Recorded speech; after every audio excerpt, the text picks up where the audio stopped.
नमस्कार।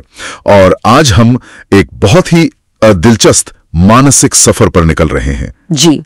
हमारे पास डैनियल काहनेमन की जबरदस्त प्रभावशाली किताब थिंकिंग फास्ट एंड स्लो की एक समीक्षा है। काहनेमन, जैसा हम जानते हैं, नोबेल पुरस्कार विजेता हैं, तो जाहिर है उनकी बातें काफी गहरी होती हैं। बिल्कुल।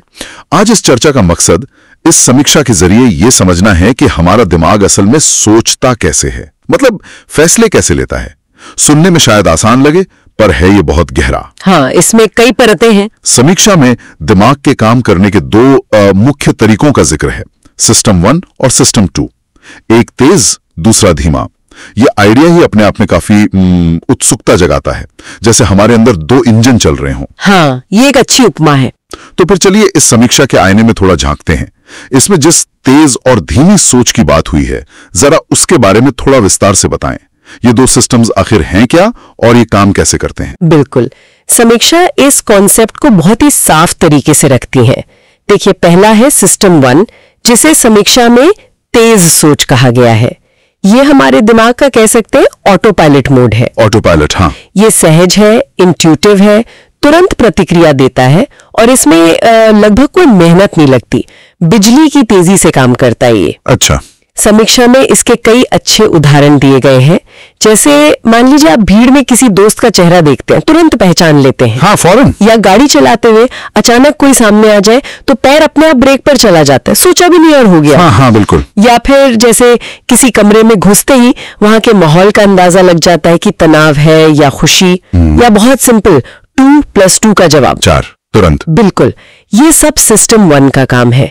ये हमारी आदतें, हमारी जो पहली इंस्टिंक्टिव भावनाएं होती हैं और पहली प्रतिक्रियाएं, उनको चलाता है। हाँ, ये बात तो समझ आती है। इसका मतलब तो ये हुआ कि हम अपने दिन का ज्यादातर हिस्सा शायद इसी ऑटो पायलट मोड में ही गुजारते हैं। बिल्कुल। सुबह उठने से लेकर रात को सोने तक पता नहीं कितने छोटे बड़े काम हम इसी सिस्टम 1 के भरोसे कर डालते हैं, बिना ये एहसास किए कि ये हो रहा है। सही कहा। और ये एक तरह से दिमाग की एफिशिएंसी है, ऊर्जा बचाने का तरीका। हाँ, वही मैं सोच रहा था। हर चीज में सोच विचार करेंगे तो थक ही जाएंगे। बिल्कुल सही। सिस्टम 1 इसीलिए विकसित हुआ, तेजी से खतरे को भांपना, मौके पहचानना और तुरंत प्रतिक्रिया देना। ये हमारी जिंदगी बचाने और रोजमर्रा के काम निपटाने के लिए बहुत जरूरी है। लेकिन अब आते हैं सिस्टम 2 पर, जिसे समीक्षा धीमी सोच कहती है। ये हमारे दिमाग का, कह लीजिए, मैनुअल मोड है। मैनुअल मोड, ठीक है। सिस्टम 2 तर्कसंगत है, लॉजिकल है, विश्लेषणात्मक मतलब एनालिटिकल है और सचेत है, कॉन्शियस है। इसे चालू करने के लिए ध्यान, एकाग्रता और मानसिक प्रयास की जरूरत होती है। मेहनत लगती है उसमें। हाँ, मेहनत लगती है। ये सिस्टम 1 की तरह अपने आप चालू नहीं होता, इसे जानबूझकर काम पर लगाना पड़ता है। ये थोड़ा, कह सकते हैं, आलसी है। आलसी, हाँ, क्योंकि इसमें एफर्ट लगता है। समीक्षा इसके उदाहरण देती है, जैसे कोई मुश्किल गणित का सवाल हल करना हो। मान लीजिए 17 × 24। हाँ, उसके लिए तो रुकना पड़ेगा, सोचना पड़ेगा। बिल्कुल।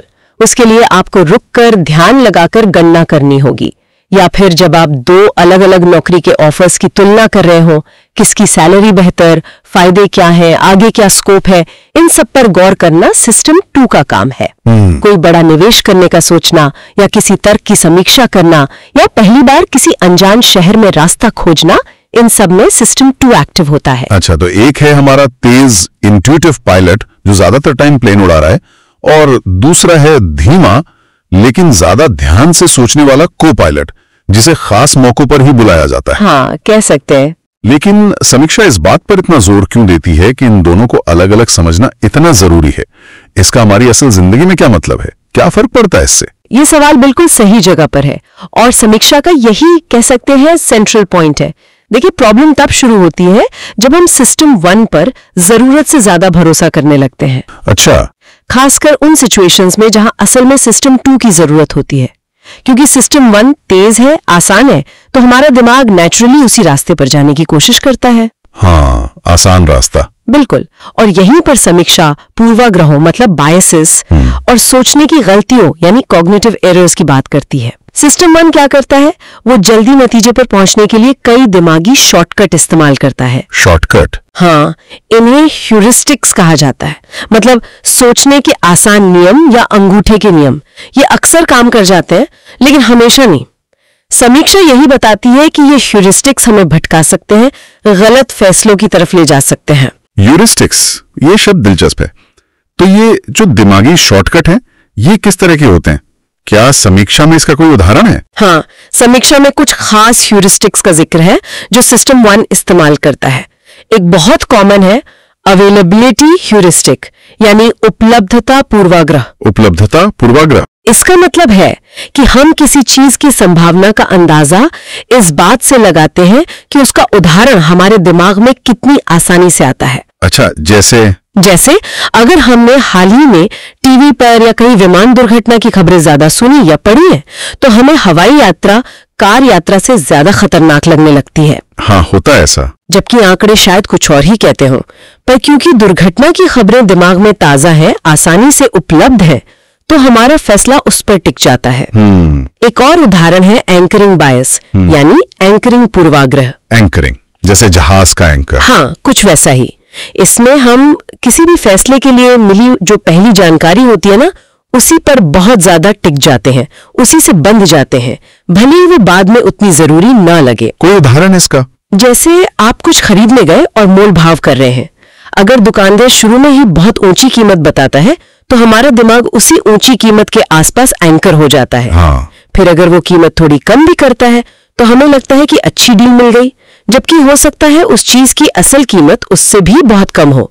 वो पहली ऊंची कीमत एक एंकर बन गई। अरे वाह, ये तो सचमुच आंखें खोलने वाली बात है। मतलब हमारा दिमाग हमें पता चले बिना ही ऐसे छोटे छोटे ट्रैप्स में फंस सकता है। बिल्कुल। हम सोच रहे होते हैं कि हम कितने लॉजिकली फैसला ले रहे हैं, पर शायद हम सिर्फ अपनी पहली गट फीलिंग या जो चीज आसानी से याद आ गई उसके आधार पर चल रहे होते हैं। एकदम सही।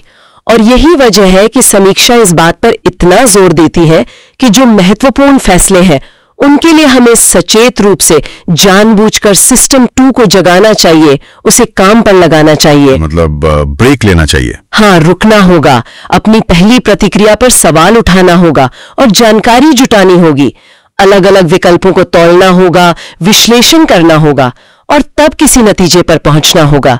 जब स्टेक्स हाई हो, चाहे वो करियर का फैसला हो, कोई बड़ा इन्वेस्टमेंट हो या कोई अहम रिश्ता, तब सिर्फ सिस्टम 1 के भरोसे रहना खतरनाक हो सकता है। तो ये समीक्षा एक तरह से हमें अपने ही दिमाग के बारे में ज्यादा जागरूक, ज्यादा माइंडफुल होने के लिए कह रही है। जी हाँ। ये पहचानने के लिए कि हमारा दिमाग कब ऑटो पायलट पर है और कब हमें मैनुअल कंट्रोल संभालने की जरूरत है। अपनी इन सोचने की सीमाओं या कमियों को पहचानकर ही हम शायद बेहतर और ज्यादा समझदारी भरे निर्णय ले सकते हैं। ये तो एक तरह से खुद को अपग्रेड करने जैसा हुआ। आपने बिल्कुल सही समझा। ये सेल्फ अवेयरनेस, ये आत्म जागरूकता ही पहला कदम है।